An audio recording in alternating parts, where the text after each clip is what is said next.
Happy New Year to you. Welcome to the program. I'm Layo Olarinde. We begin in Sudan, where the heads of warring military factions have vowed to escalate fighting this new year against one another amid regional efforts to end the conflict in the country. Army Chief Lieutenant General Abdel Fattah al-Burhan and Paramilitary Rapid Support Forces Commander Lieutenant General Mohamed Dagalo both made the remarks during the 68th anniversary of Sudan's independence. General Hemedti vowed to end the war in favor of the people and establish a state founded on what he calls principles of equal citizenship without discrimination. For his part, General al-Burhan says the country's regular armed forces will be victorious and liberate Sudan from the hands of what he calls traitors and mercenaries. He ruled out the possibility of a peace deal with the RSF until the group vacates urban areas it seized in April 2023. Well, General Burhan also criticized the leaders of Djibouti, Ethiopia and Uganda for meeting with Dagalo last month, saying they were interfering in the affairs of Sudan. According to the United Nations, at least 12,000 people have been killed and an estimated 6 million others displaced in the war. Well, long-time Chadian opposition figure Success Masra has been appointed the country's new prime minister. Mr. Masra was previously a critic of the military-led government, and he returned from exile in November last year and backed the recent constitutional referendum that was spearheaded by transitional leader General Mahamat Idris Deby Itno. Chad's new Secretary General of the Presidency says Masra is expected to serve through the transition to civilian rule. Now, this is coming after Mr. Masra signed a reconciliation agreement with Chad's military government in October and pledged to continue dialogue with a view to a peaceful political solution. Several of Chad's older opposition politicians, many of whom still remain in exile, have denounced that deal, which allegedly included an amnesty for those responsible for killing demonstrators last year. Moving on to Ethiopia now, the country has signed an initial agreement with Somalia's breakaway region of Somaliland to use its Red Sea port of Berbera. Well, Prime Minister Abiy Ahmed and Somaliland's President Muse Bihi Abdi signed the Memorandum of Understanding in Addis Ababa, and this move has been described by the Prime Minister as a starting point for cooperation with Somaliland. President Bihi Abdi, on his part, says the agreement will make Ethiopia the first country to recognize Somaliland as an independent nation in due course.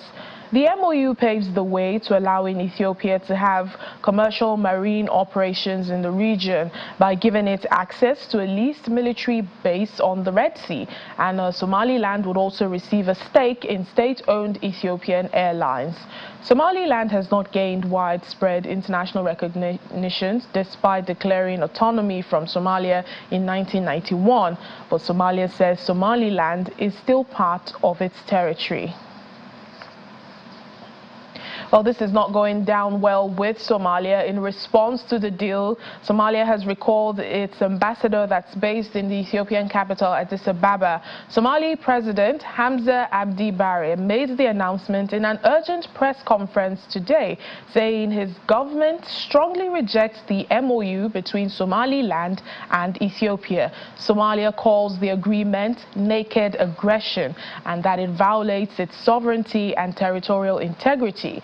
Well, in response to the deal, the Somali authorities have also said the MOU is null and void, while calling on the public to stay calm. They also urged the UN Security Council and African Union to help wade into the matter.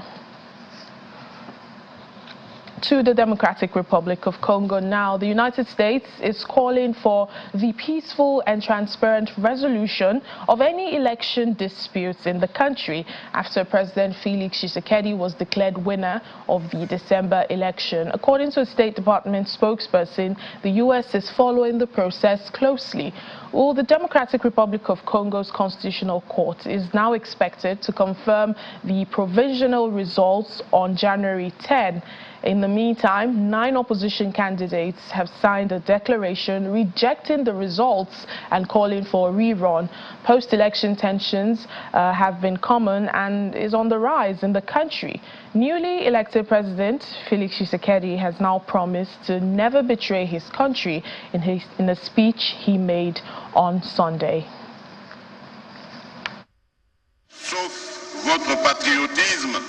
I would like to reassure you that this second mandate that you have just granted me will be dedicated to more action to materialize these commitments and to the blossoming of these initiatives with the motivation of never betraying the Congo. Remember that the Democratic Republic of Congo is a land of hope, a land of future. Let's get to work and make our nation shine. Long live democracy. Long live the Congolese people. God bless the Democratic Republic of Congo and its people.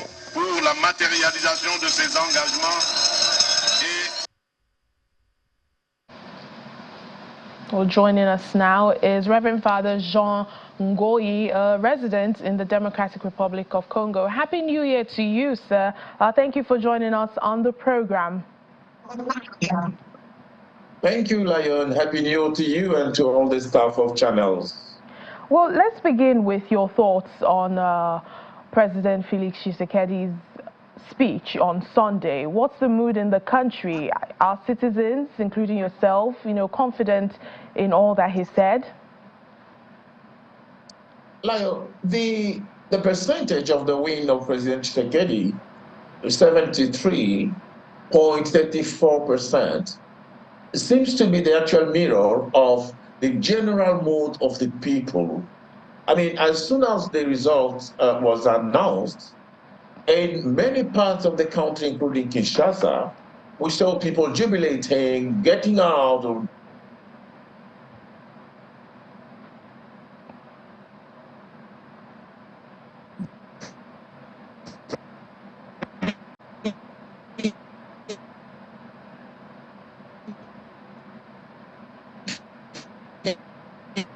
Oh, it appears we're having some audio difficulty with Reverend Father. But Reverend Father, can you hear me? I hear you, Layo. All right, you were giving us your thoughts on President Tshisekedi's speech on Sunday. Yeah, I was just saying President Tshisekedi seems to have portrayed, to have expressed the actual mood of the people, as if they were actually expecting President Tshisekedi to win as a popular vote. There's no doubt about that. There was rejoicing across many cities in the country. Absolutely no doubt about the general mood of the people, apart from what you can see from the members of the opposition. Well, in spite of that, we're now seeing tensions rise, and the opposition candidates, 9 of them, signing a declaration rejecting the results. Well, could this really amount to anything? I think in politics, people need to learn how to seize the opportunities when it comes to you. The opposition, members of the opposition miss the golden opportunity to come together and unite all their voices to fight the incumbent Tshisekedi. But instead of coming together, each member of the opposition went to this election as an individual. Now, you are going to fight someone who is alone, is the incumbent president, and all of you 26 coming on separately. Now, what is happening now? 9 voices coming together to claim the annulment of the election, while so many others have already congratulated the president. This just looks like crying over spilled milk. And I'm not expecting any miracle actually to happen. The man has been re-elected. No miracle is going to happen, especially because you are also having some international forces while accepting the situation the same way that the Electoral Commission itself has done the analysis. They were instances of fraud. They were ballot boxes that were probably filled up. Some ballot boxes were found with individuals People have raised these issues. The Electoral Commission has accepted some of them, but the conclusion was none of this can invalidate the election. So I'm expecting the Constitutional Court to just go ahead and recognize President Tshisekedi as having been re-elected. Well, it's interesting you mentioned the Constitutional Court, because that's my next question. You know, they are going to confirm, they expected to confirm the results on January 10. So do you think, or would this, you know, bring all matters of dispute to an end? Yeah, I think unlike the previous election, where you have real tension, not only among the politicians, but also in the teeth of the electorate itself. For now, if you look at the percentages following the campaign itself, I mean, President Tshisekedi held about between 53 and 57 within a month. General meeting, and which became a dialogue between the incumbent president and the populace. It was so direct that people felt, well, this is what we were actually wanting. You know, Layo, President Tshisekedi put his campaign under what he calls in Lingala, Mabele. He told to people, this was just a matter of the land, the sanctity and the integrity of our land. We must not lose our land. While the key opposition were perceived as agents of the foreigners who are just interested in exploiting the wealth of the Congo. So you can understand why people found somehow in Tshisekedi a sort of redeemer. Let's say it that way. All right. Speaking of, you know, the new president, well, not so new anyway, in his speech, he alluded to the blossoming of certain initiatives. Kindly throw some light on these initiatives. Oh, President Tshisekedi has actually taken some bold steps that seem to have endeared himself to the people. Number one is the gratuity or freedom of education, free education for all the children in primary school. And that brought about 5 to 7 million children who wouldn't have gone to school. They are back in school now. Number two, beginning with free maternal care, which will go to expand later on into healthcare concern. And that has also made so many women to favor some of this action of the President Tshisekedi. And in addition to that, in all 145 territories, we can talk about a sort of local government, there are some programs, federal national programs for each one of those 145 local government, where schools were not being built, where some basic infrastructure were not being built. He has started simultaneously in all these 145. So people are just saying, wow, this is something new. So people are excited, especially when he entered into a dialogue with them. And some of them told him in his face, Mr. President, such and such program you say it has started, it has not started. And he called the governors who said, what has happened? So, you know, people took some very serious fun with Tshisekedi. So they are hoping that this time around it's likely to be the best. But Tshisekedi must not make the mistake. People are now going to watch him, and they expect him to do nothing else but to deliver on all his promises. All right then. Reverend Father, we just have to wait and see how, you know, this second term of President Felix Tshisekedi turns out to be. But thank you so much for joining us on the program. We'll leave it at that. Reverend Father Jean Goi. Thank you very much, Layo. I look forward to more meetings. God bless you. Happy New Year once again. Happy New Year to you.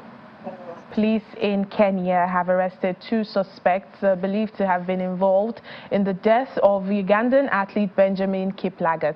Well, the athlete who represented Uganda at 3 Olympic Games was found dead in his car in the Kenyan town of Eldoret. Stephen Okal, a local senior police commander, says the suspects were arrested on Monday in the neighboring counties of Usani Gishu and Trans Nzoia.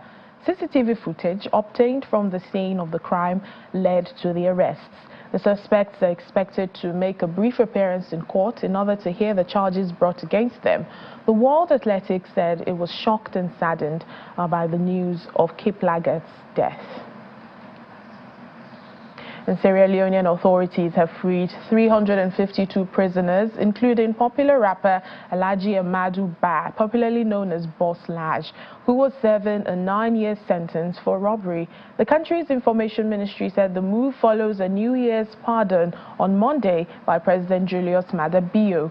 Just over a month ago, more than 20 people were killed and around 2,000 prisoners escaped in an alleged coup attempt in the country. Boss Laj, who was one of the escapees, later handed himself back to prison authorities in the capital Freetown. Boss Laj gained prominence with song lyrics criticizing President Bio's government. More than 80 people, mainly military officers, were arrested over the alleged attempted coup.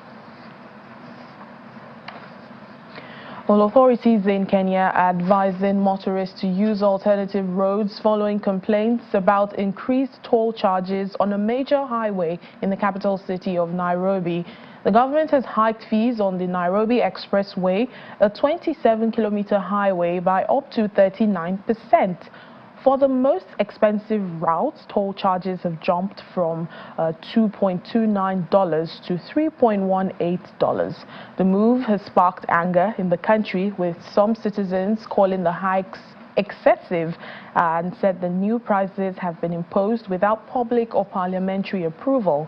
The surges come amid a generally rising cost in the country, and the government also increased the number of taxes and charges last year, such as the cost of obtaining documents like passports and marriage certificates.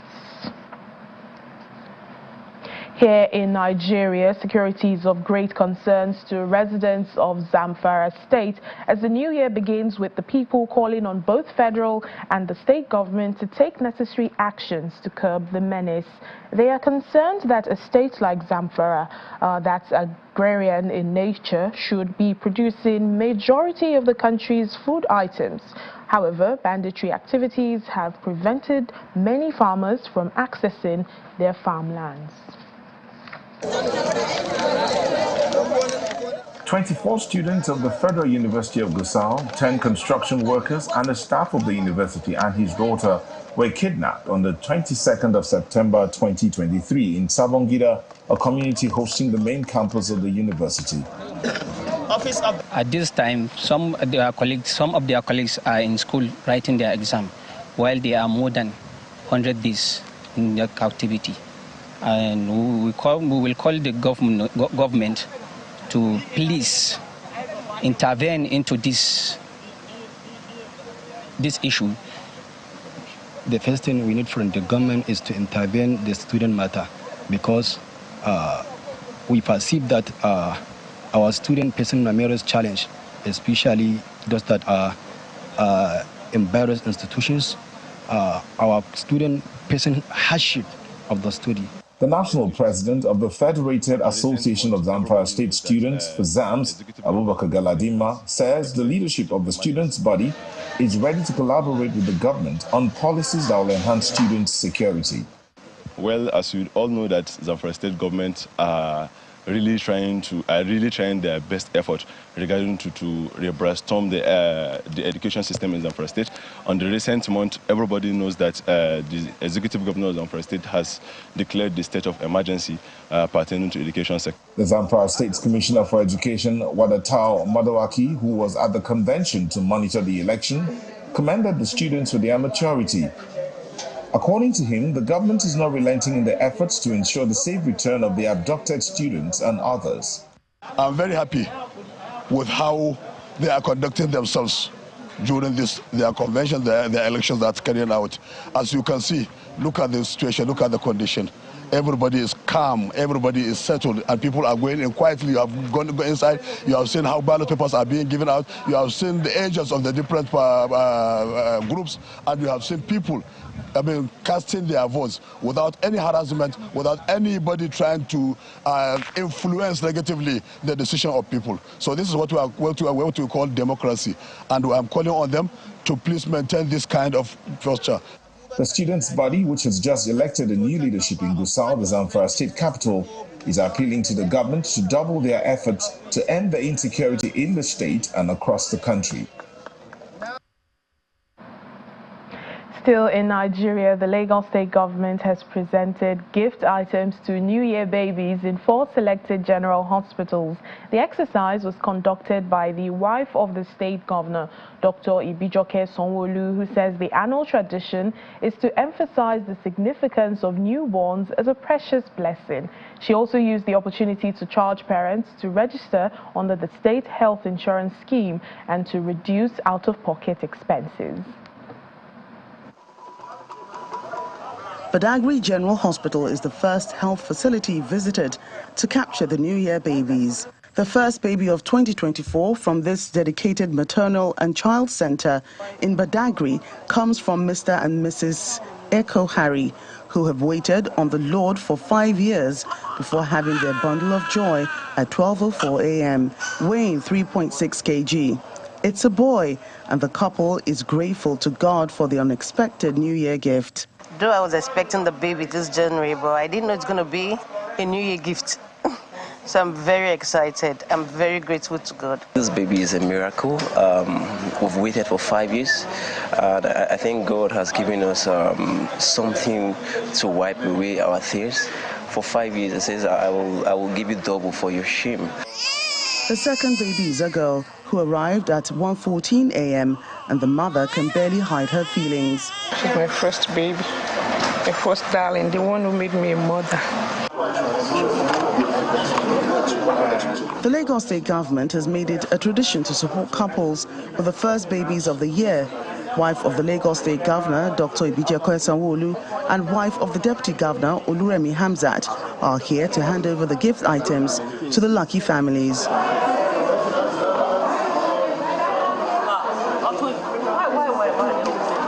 Speaking to the gathering outside the ward, the state government says continuous attention will be given to the health sector, but appealed to residents to register under the state health insurance scheme. The Ministry of Health is committed to the reduction of maternal, neonatal and child morbidity and mortality rate. Till date, the government has provided about 11 maternal and child centers with modern equipment and highly skilled, motivated healthcare workers to provide quality service to its citizenry. As a government, we are committed to creating an environment where every child will strive perfectly like their counterparts in developed countries, where quality healthcare services will be accessible and equitable using appropriate modern technology through highly motivated healthcare workers. Support for maternal and child healthcare will be one of our highest priorities. Even as they celebrate New Year babies, Dr. Ibijoke Sanwo-Olu also uses the opportunity to speak on sexual and gender-based violence.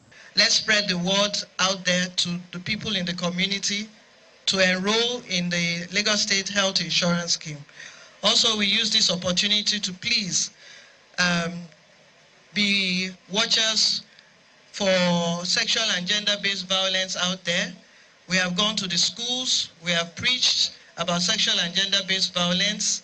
It is not allowed. It is zero tolerance in Lagos State. At Amuwo-Odofin Maternal and Child Center, twin boys were also delivered at 12:07 a.m. and 12:09 a.m. It wasn't my first kind of delivery. It's the second, and I'm grateful for the success. So they are boys, and the first one weighs 3 kg, while the second weighs 3.5 kg.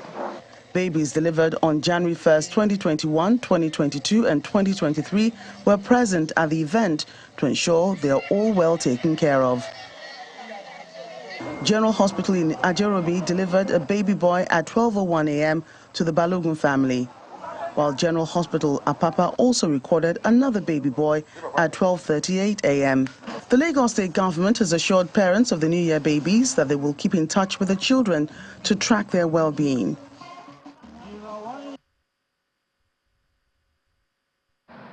Well, congratulations to the families. That's it on Network Africa for today. Thank you for watching. I'm Layo Olarinde.